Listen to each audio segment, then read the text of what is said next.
چې درود و سلام دی په محمد صلی الله علیه وسلم باندې او د په آل باندې دی درود و سلامی فرمای دا پورا درود پاک تا صرف په ما باندې فرمای درود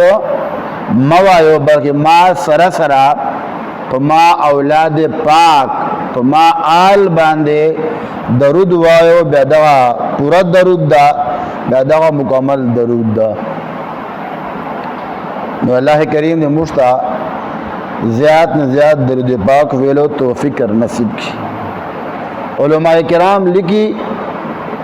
چې دغه حدیث مبارک نا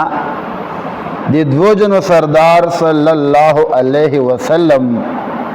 خپل آل اولاد پاک سره د مین اظهار دا د محبت اظهار دا اور سره خپل اولاد سره ځکه چې فرمایي چې یو عام پلار دا د بچیان دي واړه دي خوراک شاید ورکړه خو بچیانو ته نه